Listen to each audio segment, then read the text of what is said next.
안녕하세요. 고구려 박사입니다. 2021년 6월 모평이 끝났습니다. 여러분 이제 모평을 끝나고 나면은 단순하게 점수만 체크하고 끝내는 친구들이 많습니다. 그렇게 하지 마세요. 어떻게 해야 되느냐? 시간과 어떤 문제 체크를 해보시는 거예요. 이번에 문제 특징이 있습니다. 비연계가 많았어요.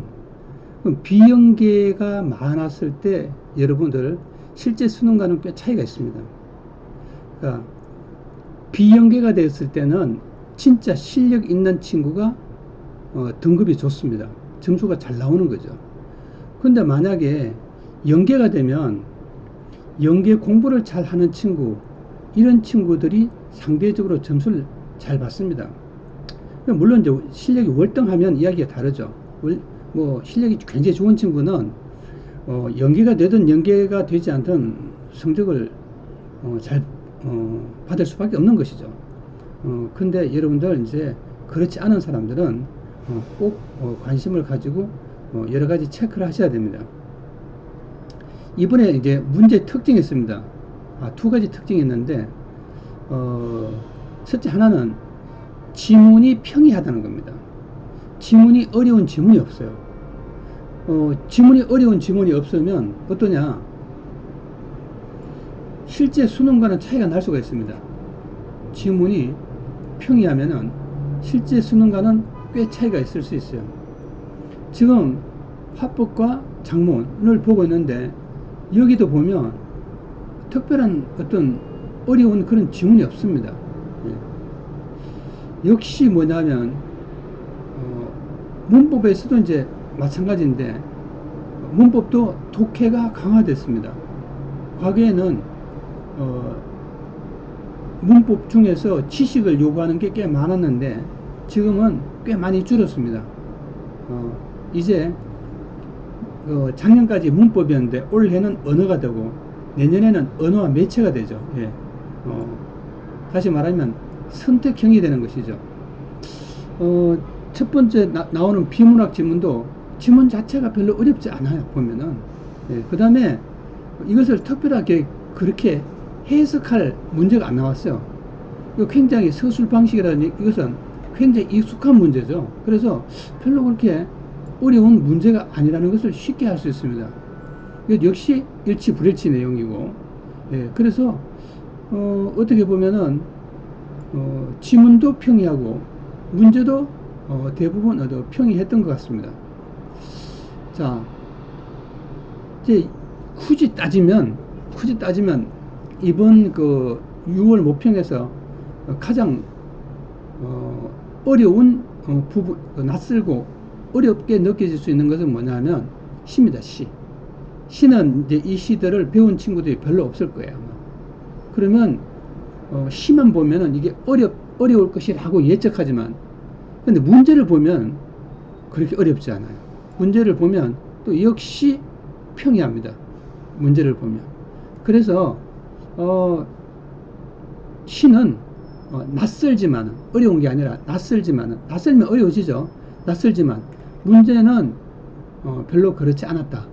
이렇게 이제 말할 수 있는 것이죠.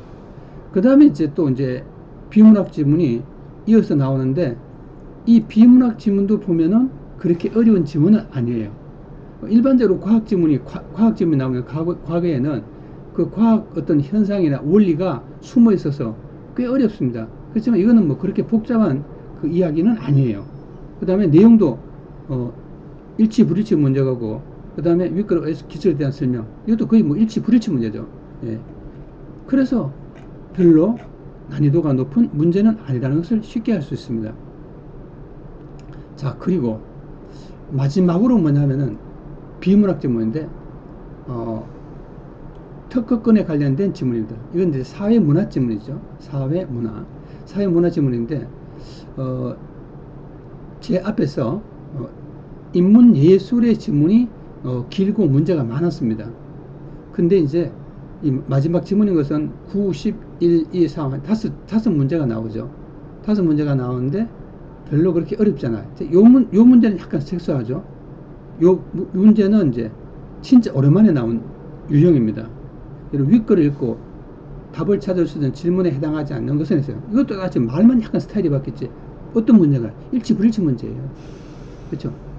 답을 다시 말하면 여기에 대한 이야기를 여기서 찾을 수 있다는 거죠. 예. 그래서 이것도 별로 어려운 문제는 일치 불일치 문제가 약간 변형된 문제입니다. 예. 그래서 별로 어렵지 않다 이렇게 말할 수 있습니다.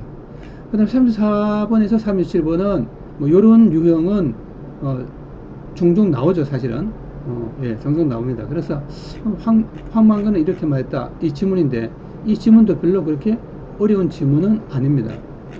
학생들이 고등학교 과정을 일반적으로 맡은 친구들은 뭐 한 번 이상은 최소한도 읽어본 그런 소설이고 내용을 뭐 웬만큼 아는 친구들도 많을 거예요. 교과서에도 나오고 모의고사 이런 데서도 예, 여러분이 접해볼 수 있는 그런 것이죠. 근데 이제 38번 40번 이 부분은 상위권 학생은 모르겠는데 2등급 이하의 학생은 꽤 어려웠을 거예요. 그냥 기억이 안 날 거예요, 이게. 예. 뭐 학교에서 살짝 배웠다 하더라도 시험 치고 고1 때 배우고 잊어버렸거나 아니면 2학년 문학 배우면서 공부를 좀 했지만 다 잊어버려서 제가 보기에는 이 지문이 꽤 어려웠을 것으로 생각돼요.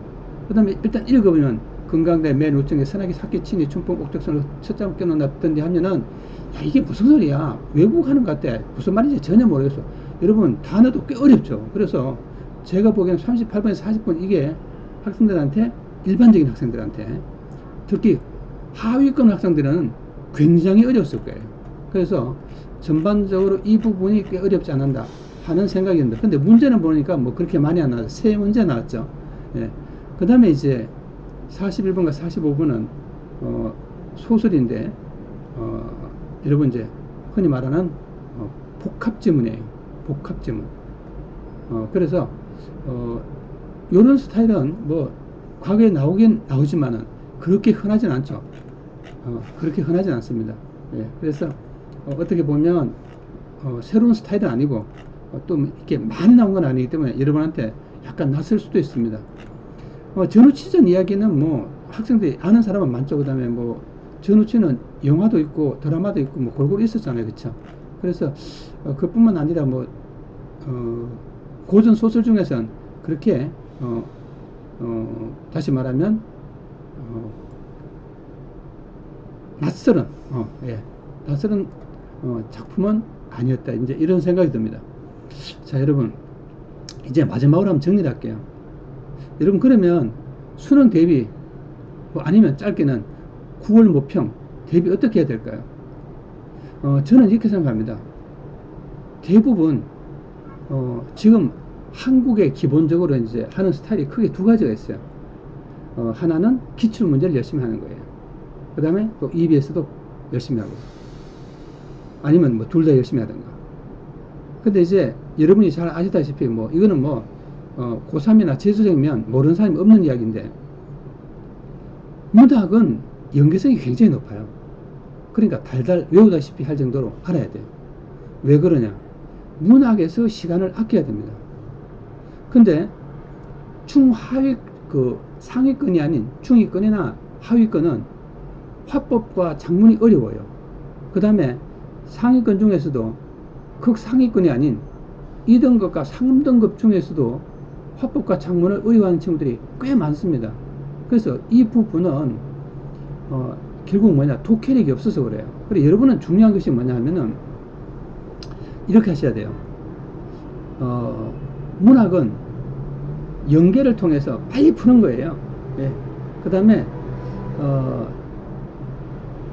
이제 여러분이 쉬운 거.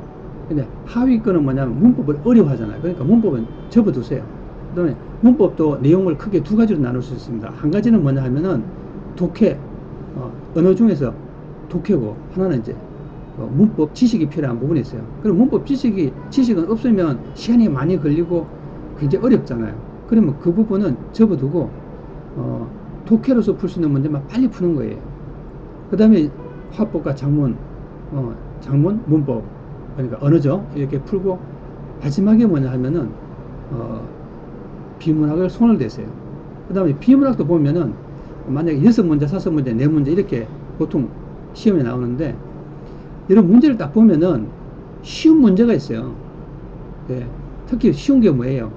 일치 불일치 문제잖아요. 그 다음에 문맥적 의미 이런 것은 시간이, 특히 문맥적 의미 이런 것은 시간이 걸리잖아요. 문맥적 의미 문제 푸는 방법만 알면 아주 간단하죠. 일치 불일치도 마찬가지고. 일치 불일치에서 시간이 많이 걸리는 친구들은 문제 푸는 요령이 없는 거예요. 그러니까 여러분 문제 푸는 스킬을 배우셔야 돼요. 그러면 훨씬 더 빨라집니다. 자, 알겠죠? 그 다음에 이제 뭐냐 하면은 제일 어려운 문제를, 어려운 질문, 특히 비문학에서 마지막에 손을 대는 거예요. 그 다음에 만약에 시간이 모자라면 뭐냐면 문제 풀기 쉬운 문제만 몇 문제 체크해서 풀고 나머지는 그냥 찍어야죠. 어떡하겠어요. 그쵸? 예, 이렇게 한번 푸시기 바랍니다. 다음에 기회가 있으면은 문제를 어떻게 푸는지에 대한 스킬도 여러분하고 같이 이야기를 해보고 싶어요. 예, 감사합니다.